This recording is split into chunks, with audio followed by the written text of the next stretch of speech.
ہے کوئی شخص امام حسین کی محبت میں اور قاتلان حسین کے سزا کی خوشی میں کیا یہ کہہ سکتا ہے کہ میں مختار سقفی کے ساتھ ہوں، میں جی مختار سقفی کے جو ہے نا وہ قبر پر جاؤں گا، فاتحہ کروں گا معاذ اللہ، اور اس طرح کی باتیں کر سکتا ہے؟ تو وہ یہی کہے گا مختار سقفی بھی مردود تھا اور قاتلان امام حسین بھی جو ہے وہ مردود تھے، یہ بھی ظالم تھا وہ بھی ظالم تھے، تو اللہ تعالیٰ نے ایک ظالم کو دوسرے ظالموں کے اوپر مسلط کر دیا۔ تو یہاں سے بھی ہمارا موقف بالکل واضح ہے، اس میں کوئی دو رائے نہیں کہ ایران نے اسرائیل پر حملہ کیا تو ایران فسق و فجور سے بھرا ہوا اور شیعت کے ساتھ ارتداد کے ساتھ بھرا ہوا ہے، تو ان کے لوگوں کا اسرائیلیوں پر حملہ کرنا۔ مجھے ایک شخص نے کال کی اور اس نے کہا کہ شاہ صاحب آپ اس حوالے سے کیا کہتے ہیں؟ تو میں نے برجستہ جو جملہ بولا، میں نے کہا جی دو کتے ہیں لڑ پڑے ہیں، جو بچ جائے گا اس کو ہم دیکھ لیں گے۔ کیا آپ پر فرض تھا کہ آپ جب بھی دو بندوں کی لڑائی ہوگی، جب بھی دو ملکوں کی لڑائی ہوگی، تو آپ پر لازم ہے کہ آپ کسی نہ کسی ایک کا ساتھ دیں ہی دیں؟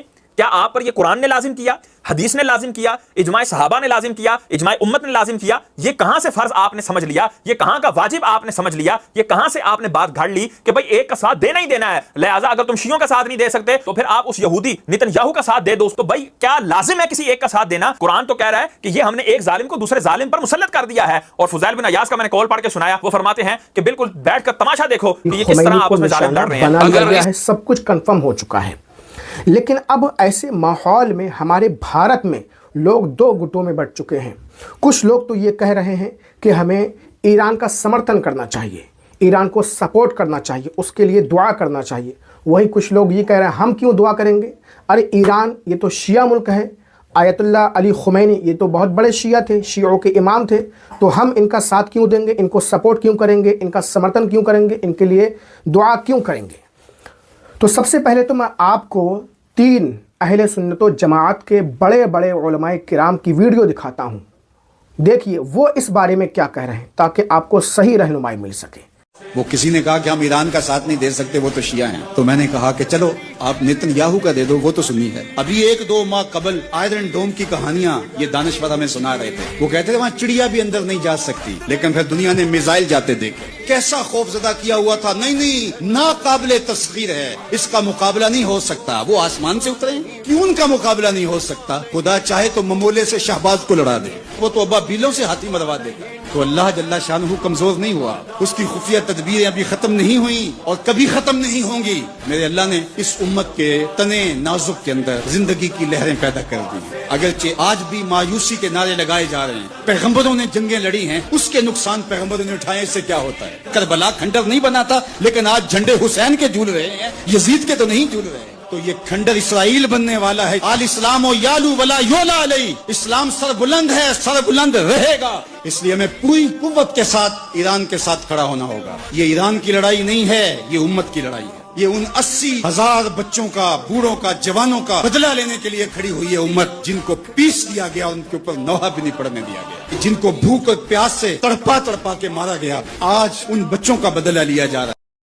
اب ذرا ان کو سنیے، علامہ قمر الزمان اعظمی اہل سنت و جماعت کے بہت بڑے جید عالم دین ہیں، یہ کیا کہتے ہیں، دیکھیے۔ 313 ہزاروں پہ غالب آیا کرتے تھے، مگر آج یہ جذبہ نہیں ہے۔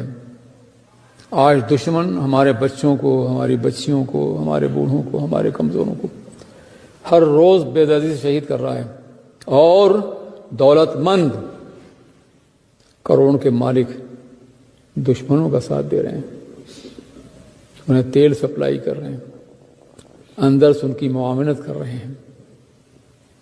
کہتے ہیں وہ تو شیعہ ہے، میں کہتا ہوں جب جنگ کا معاملہ ہو تو یہ نہیں دیکھا جائے گا، پھر ایک قوم کی حیثیت سے جنگ کرنی ہوگی۔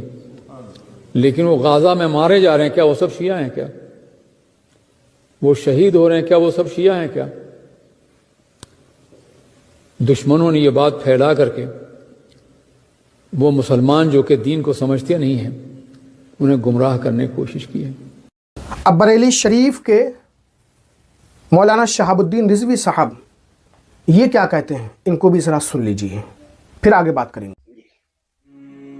ایران کے سپریم لیڈر مولانا آیت اللہ علی خامنائی کی شہادت صرف ایران کی عوام کے لیے غم اور دکھ کی بات نہیں، بلکہ پوری ملت اسلامیہ کے لیے غم اور دکھ کی خبر ہے۔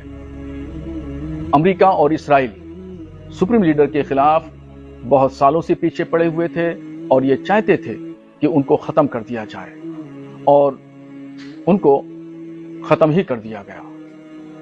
آج ضرورت تھی ایران کو ان کے سہارے کی، ان کے دشا نردوشوں کی۔ اس مشکل کی گھڑی میں ان کی موجودگی زیادہ ضروری تھی، مگر اللہ کو جو منظور تھا وہ ہو گیا۔ ایران کے ساتھ میں امریکہ اور اسرائیل کی ظلم اور زیادتیاں بڑھ گئی ہیں، اور وہاں تمام انٹرنیشنل قانونوں کو توڑتے ہوئے، اس کی خلاف ورزی کرتے ہوئے بمباری کی گئی، اسکول پہ بم مارے گئے، 50 سے 100 کے آس پاس بچے اور بچیاں شہید ہوئی ہیں۔ اب ایران کی استھتی یہ ہے کرو یا مرو، اور ایران کے اور بھی جو ان سے ہمدردی رکھنے والے سنگٹھن ہیں ان کی بھی استھتی یہی ہوگی۔ تو ٹرمپ نے پوری دنیا کو جنگ میں ڈھکیل دیا ہے۔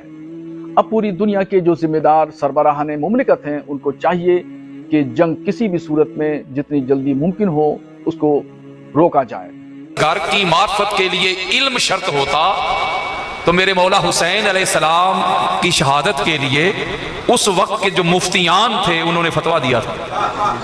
اس کا مطلب ہے اس گھر کو ماننے کے لیے علم کی شرط نہیں، اس گھر کی معرفت کے لیے عہدہ منصب کی شرط نہیں، اس گھر کی معرفت کے لیے پہچان کے لیے کوئی بزرگی بھی شرط نہیں، کوئی مذہب بھی شرط نہیں، کوئی مسلک بھی شرط نہیں۔ جو اس گھر کی معرفت کے لیے آقا علیہ السلام نے ارشاد فرمائے ہیں میرے اور آپ کے پیارے آقا نے، جن کا ہم کلمہ پڑھتے ہیں، کوئی شیعہ ہے، کوئی سنی ہے، کوئی الحدیث ہے، کوئی دیوبند ہے، جو تاجدار کائنات کا کلمہ پڑھتے ہو، حضور علیہ السلام نے مختلف مقامات پر مختلف احادیث میں اس گھر کی معرفت کی فقط ایک ہی پہچان بیان کی ہے، ایک ہی صرف۔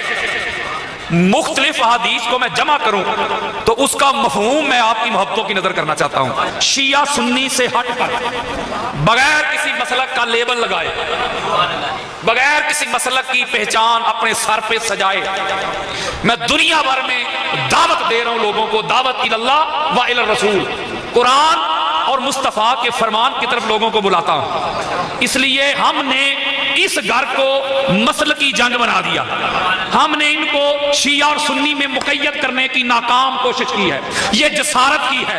50 سے زائد احادیث کا مفہوم ہے میرے بزرگوں، میرے دوستوں، میرے بیٹوں، میری بیٹیوں، میری باجیوں، میرے آقا نے اس گھر کو ماننے کے لیے شیعہ ہونا شرط نہیں لگائی، سنی ہونا بھی ضروری نہیں، اہل حدیث ہونا بھی ضروری نہیں، دیوبند ہونا بھی ضروری نہیں، حاجی صاحب ہونا بھی ضروری نہیں، علامہ مفتی ہونا بھی ضروری نہیں، صاحب علم و دانش ہونا بھی ضروری نہیں، کوئی بہت بڑا عہدہ منصب بھی ضروری نہیں۔ اس گھر کو ماننے کی، اس گھر کی معرفت کی، اس گھر کی پہچان کی ایک ہی ریزن ہے، وجہ ہے، ایک ہی صفت ہے، ایک ہی خصلت ہے جس میں یہ پائی جائے۔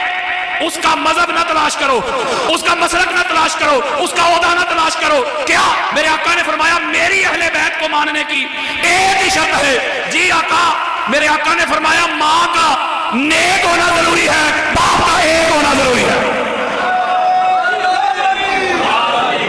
اب یہ حدیث مصطفیٰ ہے، ماں کا کردار نیک ہونا، ہوئے ہوئے ہوئے نہیں سمجھے یار، ذرا جاگنا ہے آپ نے، ماں کا کردار نیک ہو تو اولاد میں محبت اہل بیت ٹرانسفر ہوتی ہے۔ میں اور جملہ کہتا ہوں، او بھائیا مولوی جی، محبت اہل بیت باپ کی وراثت نہیں، یہ ماں کی طہارت ہے۔